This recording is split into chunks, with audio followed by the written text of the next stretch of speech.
Hi, so it's Tom from the Woodland School, and a couple of you guys have asked for a video on how I made this small hammer. It was using our new giant drill, so I'll just bring that in for the camera so you can see a bit better. It's a 12mm drill with a T-bar, so it allows you to get a better grip of the tool and allows you to drill harder and stronger with it. So what we're going to do is we're just going to do a quick tutorial on how to make small hammer like this.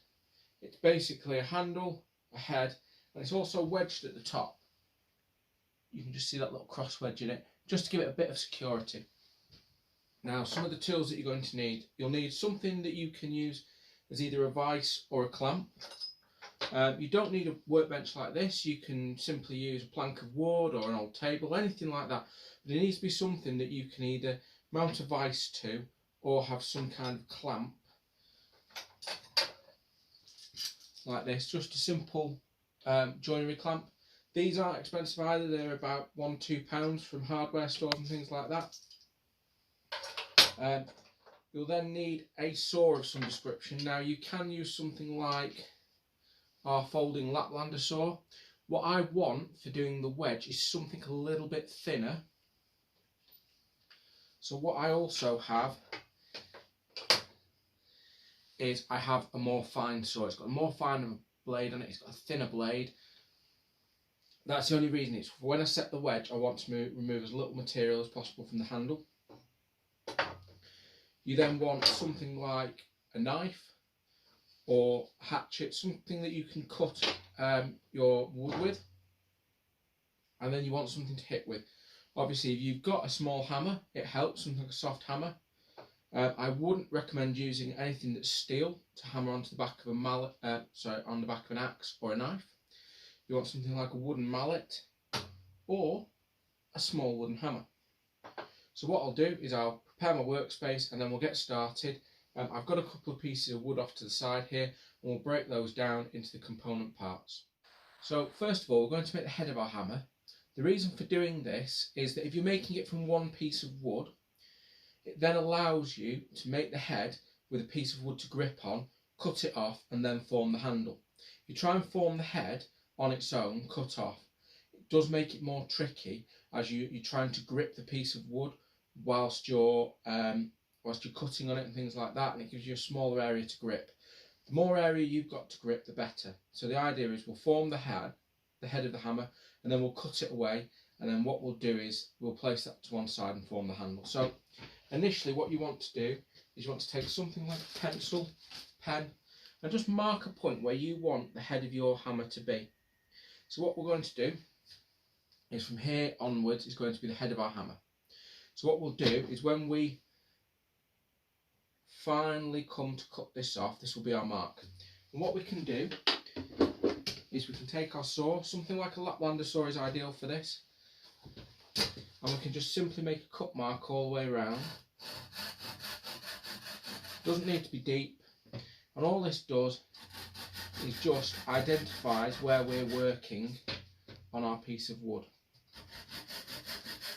So it doesn't need to be anything more than that.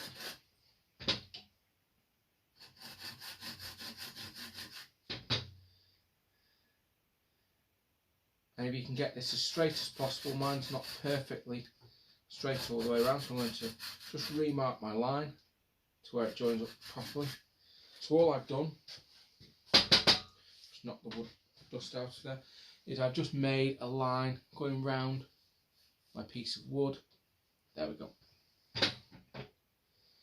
The next step is what we want to do is we want to get something to measure with, so I'll just go and grab my tape measure. It's something I didn't mention in the kit list. In fact, can't find my tape measure at this second, but I have got a small ruler, so that'll work perfectly fine. The purpose of this is that we want the hole for the head of our hammer to be in the centre. So you'll need something to measure with just to mark out where you want the centre hole to be. So it's 120mm, and I didn't measure that, that's just sheer good luck, so we're going to go 60. I'm going to mark that, and that's our mark where we're going to drill through. So we'll put our saw away for a second. And what we're going to do is we're going to clamp our piece of wood down to our workbench. So this is where having a clamp or a vice or something of that description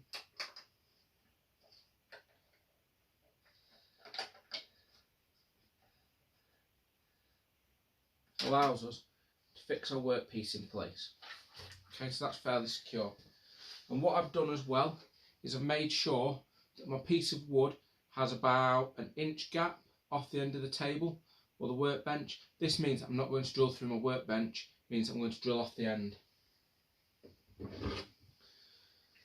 So now we've got our giant drill. We place it on, and we just first off with, we don't apply much pressure, we're just starting to get it to drill.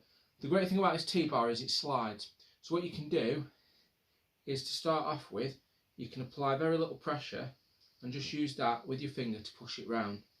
And all we're doing is we're just creating a little divot. So what I'll do is I'll just unclamp the workpiece for a second and then I can show you.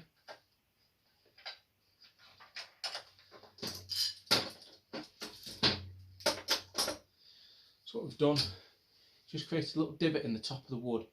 This is great because it allows us to find the right spot on the workpiece before we apply any pressure. It stops us slipping off. Because the last thing we want is for our workpiece to slide away, because that's how accidents happen. So once we've got it started with very little pressure, we then can press down a little harder, and at that point we can apply pressure to the top of the T-drill, so there with our palm, and push down, using the bar to help us aid grip. And I'm just using this hand to support the drill and keep it steady, same as I would for one of our smaller palm drills.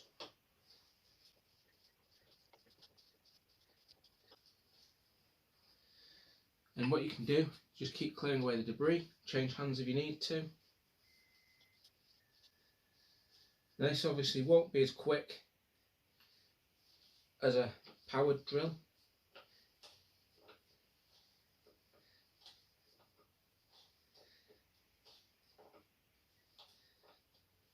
but it is drilling in, it is cutting away that material. If you've got younger ones who maybe find this a bit more tricky to do on their own, you can assist them. These handles are plenty big enough that you can get 2 people on this. And if necessary, you can have one person supporting like that and another person driving the handles. This is a great way that you can support your young people. And you want to just find where the natural angle is to go through the best. I've found that because of how it aligns, I'm just going through at a slight angle, and you can do that, that's fine. And then we are through, and I will unclamp our workpiece again.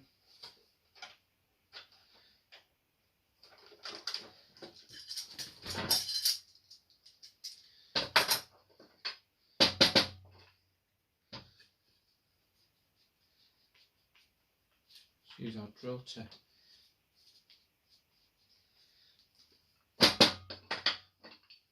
what we can do is we can go through the other way.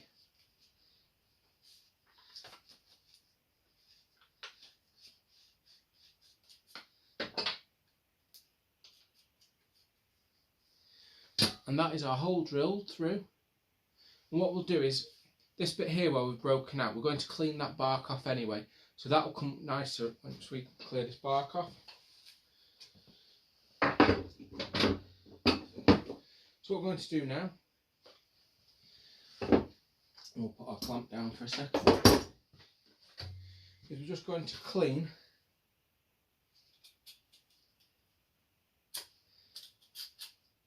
the bark off.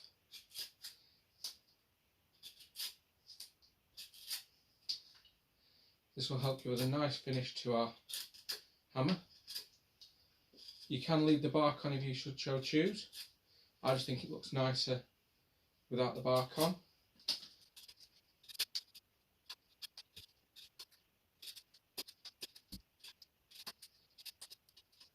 What you can also do is you can remove the sapwood from around the outside, just under the layer under the bark. This will help as well stop your hammer from rotting down as much. So it'll make it last a little longer. And if this is kept dry, it should last for a number of years.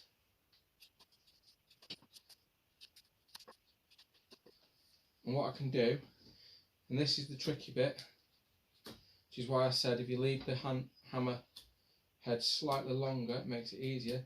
See, that first bit is just back trimming up to where our stop cut was.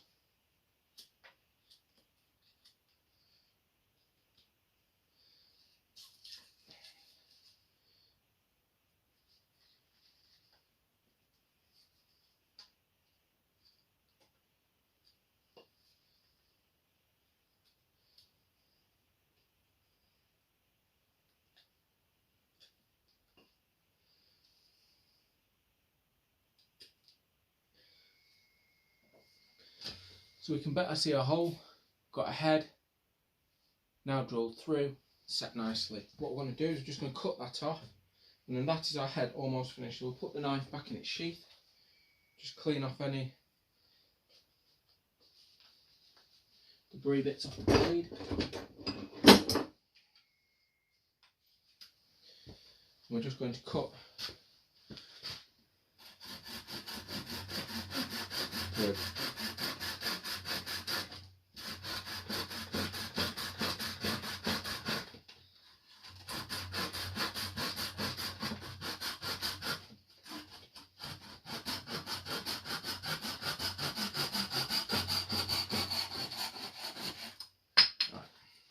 So that's that piece of wood can go back down there. That's our head of our hammer. And what I'm going to do, just with the bits of debris on the floor.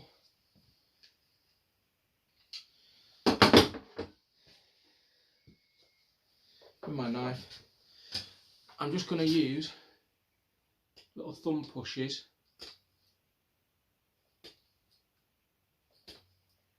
just give a chamfer.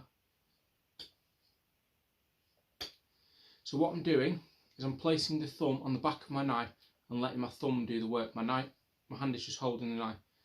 The idea is I'm using a lot less force because I'm only removing a very small amount of material, and it gives us that nice chamfered edge, which one, makes the workpiece look nicer, and two, it also stops the edges from splaying out, getting like a frayed edge look to it. So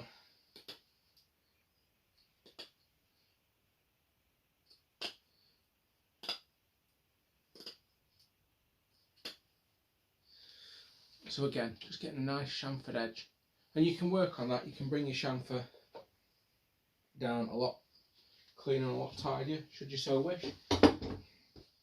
This is just a rough one, just to show you the technique. So that can now go to one side.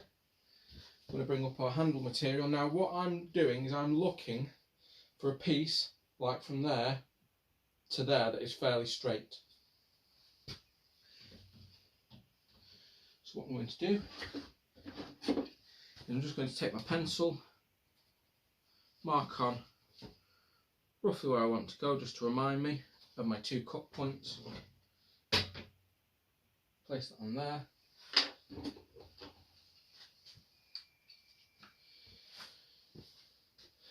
Take my saw.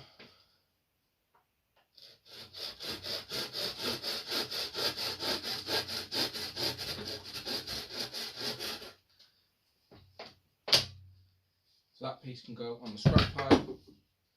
And then take my saw again, find where I made my other pencil mark, which there looks about good.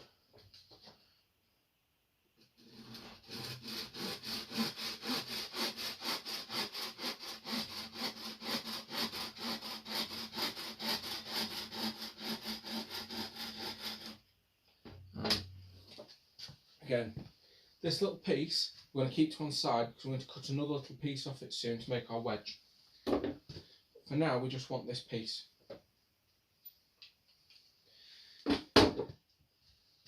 Now what we want to do is, if we look, this is bigger than our hole. So what we need to do is we need to first of all just chamfer this end down a little. Now there's two ways we can do this. We can whittle it down to a point, which is a little bit more tricky to fit, or we can cut a very slight ring around the piece of wood, and then we can use something like our vise or our clamp to then split it down. So what we're going to do is just going to cut a ring again around this piece of wood. Now we can go slightly over the thickness of our wood, so we take our piece of wood and we measure our handle against it and we go, right, that's just a little bit above. Make a mental note. So for me it's just under this knot here. I cut round under that knot. That will then mean I get a point slightly bigger. Now I'm not cutting all the way through. All I'm doing is just cutting an indentation, and this is going to be the stop point for our cut. So when we split down, this is going to be the point where the cut stops. And what you want to do is make it as round as possible. So we're doing lots of small cuts all the way around. It's better do it that way. I find I can slightly roll the stick as I'm cutting. But once you start to take the outer bark off, you'll notice where your stop cut sits and how to change it as you go. Now I'm just going to move my workbench over slightly. Now my workbench is handy because it has this little hole in the vise, so that I can just, with any luck, drop my piece of wood in and just clamp it up to hold it firm. This means I'm not holding this piece of wood when I'm splitting down, which is very important, because if my knife glances off, it'll hit my hand. So this is where you can do this. Or in fact, what we'll do is bring my workbench over here, and let's see if I go that way. Is it enough yet? That's enough. So we get our clamp again.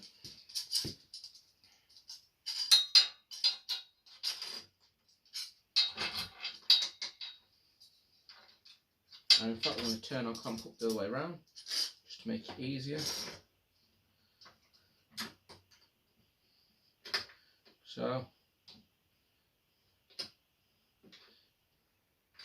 we've got a bit of wood clamp there. So we use our knife. You can use a hatchet for this if you're making a bigger mallet, but for the size that we're making, it's fine. So this is what our little hammer is useful for.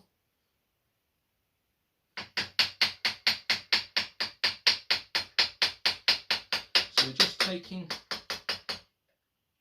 cuts off down, and I'll do it this way so you can see. We're just cutting down to the stop mark. And what I'll do is I'll just move our camera in a lot closer, and we'll drop it down ever so slightly. Just using our hammer. And we're going to take off wood all the way around until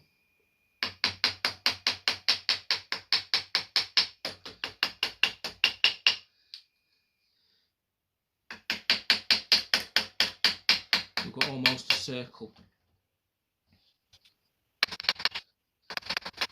So what you do is, when you get to a pointed bit like here, you're cutting off the corner, because obviously the more corners you cut off, the closer it gets to being a circle. And what you'll do is you'll take your hammerhead and you'll start measuring it against the end and looking at where you've got spots where it's thicker, or you can get a ruler.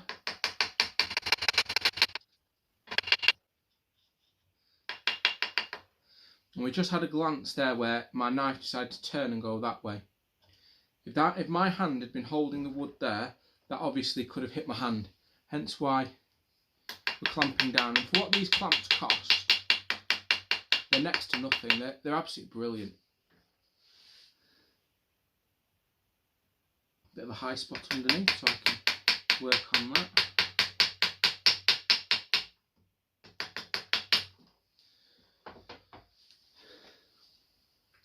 And I've got one to the front.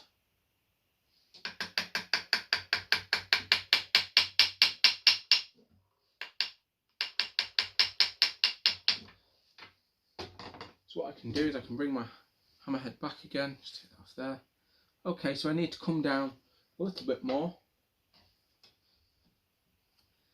Whatever you do, please don't work towards your hands. So place the knife down a second.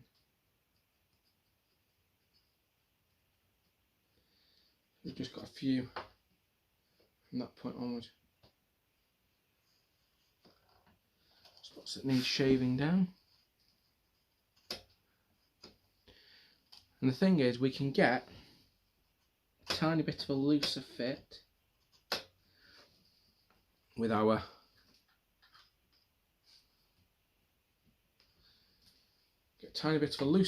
head.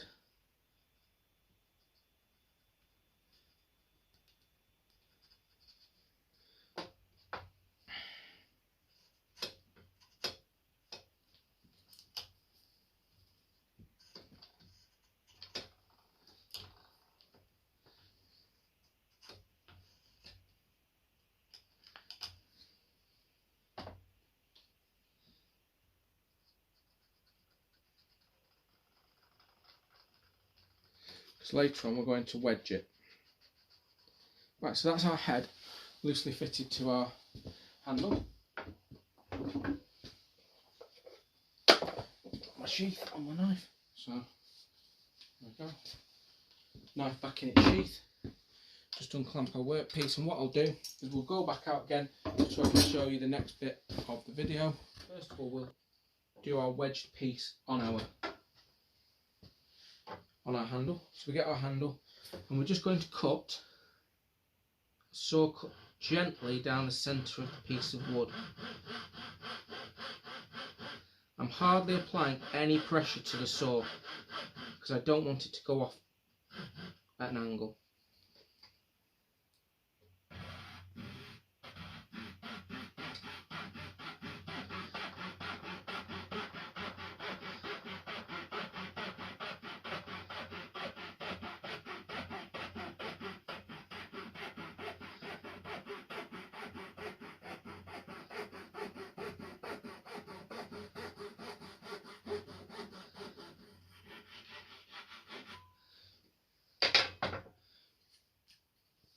Right, so that's a little cut. I don't know whether you can see it. Look, cut in the top. That's going to receive our wedge. And then what we need to do, so I'll get our Laplander saw back. So we're just going to cut a piece of wood from here. Or in fact, let's have a look through our floor trimming, shall we, and see, rather than using that piece of wood, let's see if we can find something we've chipped off that'll make a wedge. Something like that, that chip is perfect for what we want.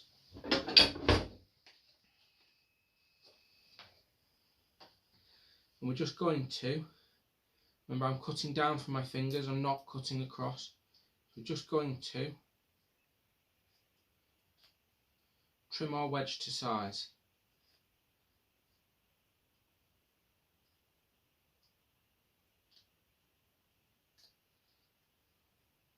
And then going the other way.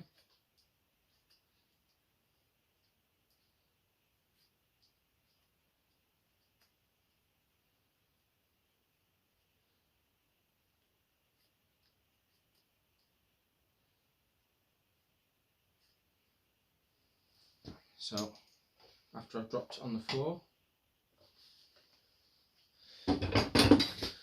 so where do we have it? That is our wedge piece. It might need to be a little bit sharper, but I think it should work for now.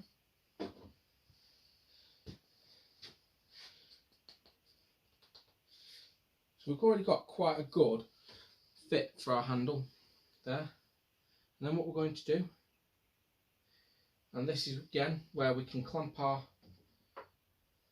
hammer down to the bench.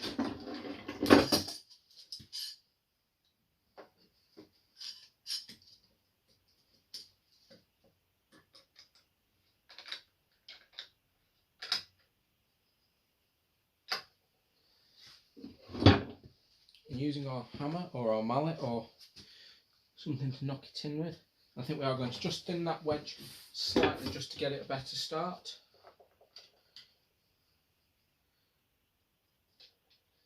And this is quite a delicate task to do, so you have to be careful to make sure that you're not cutting anywhere where you could cut yourself.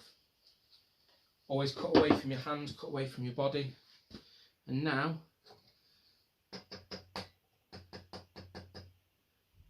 find our cut mark.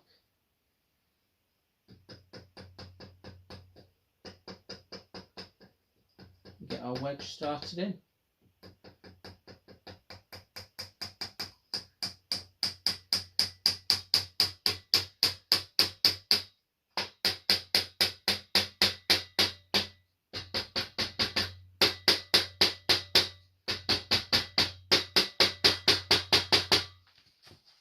So that's our wedge set in, and then we'll just use our Laplander saw just to clean it all off.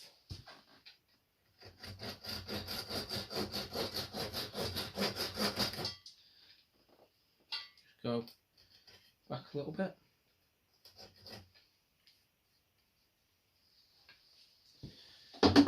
Remove our clamp.